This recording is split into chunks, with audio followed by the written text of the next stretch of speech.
Monday, Tuesday, Wednesday, Thursday, Friday, Saturday, doesn't it? Sunday. I'm just learning the days of the week. Welcome back to the Football Show. Let's get to the latest managerial casualty in the Premier League. Yesterday, Bruno Lage was sacked by Wolves following that defeat to West Ham on Saturday evening. Sue, first of all, I mean, it's always tough hearing someone lose their job and their livelihood, but your reaction to that decision? I did feel that it was coming. You could see that the fans weren't happy. They've got a talented squad. They spent 100 million, didn't they, over the summer. And he come in to try and transform the team into, well, he was an attack-style manager, and yet they just couldn't score goals. They struggled to score, and it just looked like the side were restricted when they went forward. And I know you can say they obviously brought in a striker in Kalajic who then got injured straight away. Raul Jimenez hasn't hit the form of before his injury. Hwang hasn't really been the answer. They've obviously brought in Costa, so you can say that there has been mitigating circumstances in terms of the striker position, that focal point, because this is a talented squad. When you look at the midfield, you look at the wide players, they've got some really good players to create opportunities, score goals, and yet they just aren't doing it. And I think the thing that probably got a lot of the Wolves fans at the weekend was he's been trying to go to a back four to make them more attack-minded, getting rid of Conor Coady, who has certainly been benefit of Everton, but also getting rid of Bowley, Saiss, then Donker. Collins then obviously got sent off and got suspended. He then didn't play a centre-half that was on the bench that could have potentially played in that position. He goes and plays Neves in there and goes back to a back three or a back five. Yeah. So the fans were frustrated. One of your most creative players. And I think that's been the problem. I think that's been the frustration for the fans. But yeah, you listed the injuries there, and perhaps players who are struggling to find their feet at the moment up front. And goals is the hardest currency to come by, and it has been that lack of goals. So can you really blame him? Because the circumstances seem extreme. Yes, because he's the manager. And it's his job to get the best out of people. It's his job to make sure that the staff who he employs allow people to settle quick into the club and find their feet and understand the club. Sue's just hit the nail on the head. The person who makes you settle quickly is Conor Coady. Yeah. He's the one. I don't know if you've seen Everton's Instagram account. It's hilarious. Every time that they tweet any of the players, they call him Dad.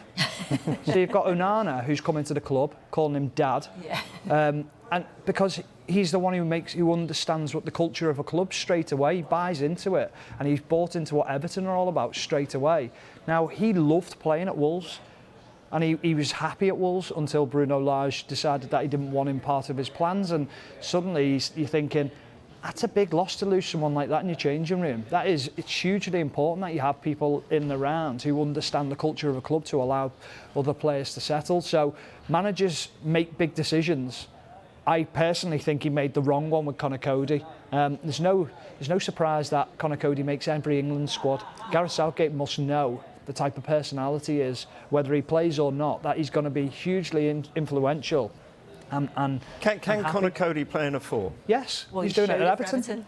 He's doing it at Everton. Yeah. So that's where because you could understand if the answer to that was no, because he wanted to go to a four, and therefore okay. And I think that was the reason initially, wasn't it? I think that because he wanted to go to a back four and didn't think that he could play as the two centre halves, but he showed at Everton alongside Tarkowski that actually it maybe that is the thing though, is that yes, he can play in a four, but put him with the right person. Yeah. Him and Tarkowski are outstanding together. They've got a real understanding.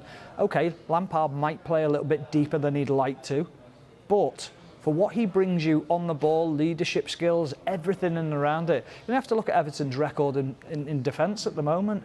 I mean, they're brilliant. Yeah. They're so organised when they play. So he can 100% play in a four as well. And also, you look at Mykolenko on that left-hand side, vastly improved. You look at Naismith on the right-hand side, vastly improved.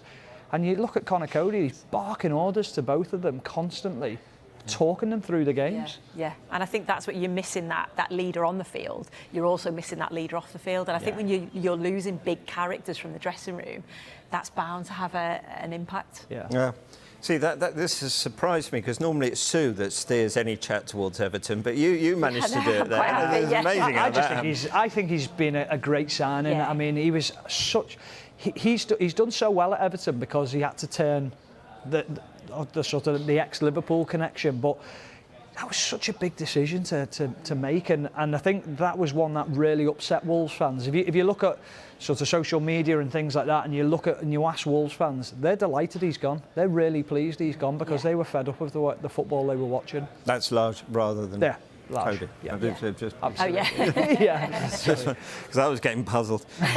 We did see Diego Costa. I mean, we talked about the misfortune that he's had up front, and we did see Diego Costa against West Ham.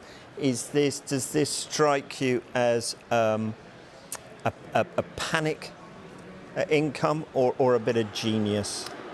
I suppose we'll soon see. It's a gamble, isn't it, fitness-wise? You know, will we see the Diego Costa of old?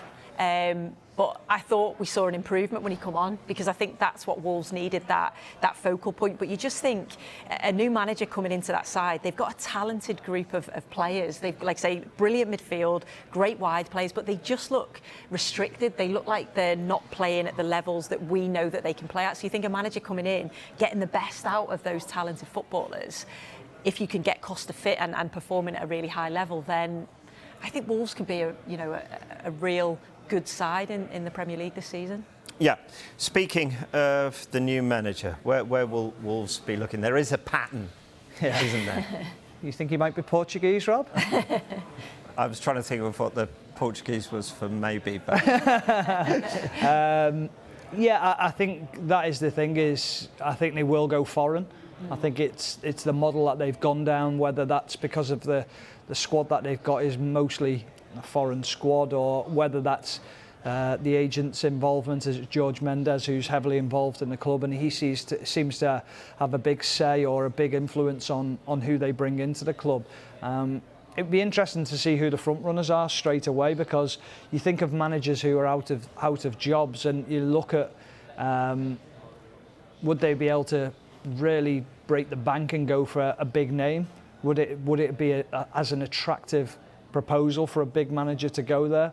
I'm not so sure at the moment. I don't think Wolves are quite at that calibre at the moment, but it seems like they'll be going down the foreign route again.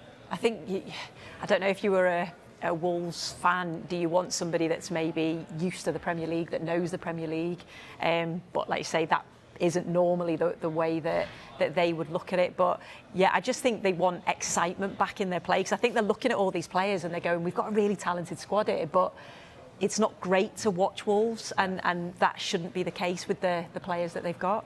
Yeah, Bruno Amorim, the sporting director at Sporting Lisbon, is the name being bandied around at the moment. Would that make sense with the club's connections and their previous appointment policy? But it wouldn't be a surprise, would it? I think that's the big thing, is that it wouldn't be a left field move. It would be someone that is known to Mendes, known to the board, and probably known to a large proportion of the squad as well. It's not one that really, as a Wolves fan, you'd sit up and go, oh great, this is exciting. It's sort of an unknown again, and what's coming into the Premier League, and how much time are they going to get to adjust into the Premier League, and that's always going to be the issue. Well, that's the thing. They are in the bottom three, so how big a challenge is whoever it is comes in? I suppose the biggest challenge is the centre-forward position, isn't it? It's, can you get the best out of Costa? Can Jimenez get back to that form that we know he's got in him? Hwang, will he sort of, be the player that everyone wants him to be, that we've seen glimpses of, but just not enough? But I think it's just about getting the best out of the players that they've got there, and it's the man management, isn't it, of that team and those players, and getting those leaders that you have lost, those leaders that have gone out, going back to Conor Coady and the other players that they've lost.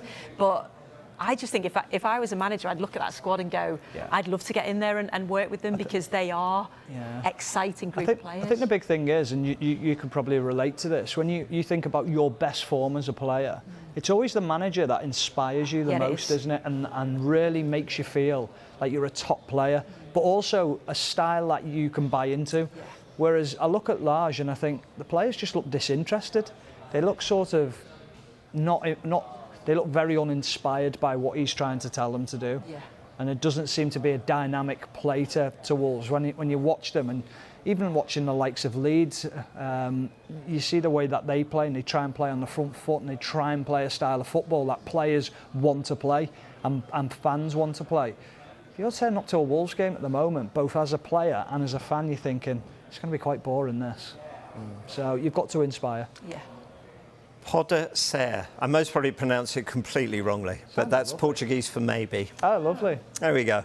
Informed and educated.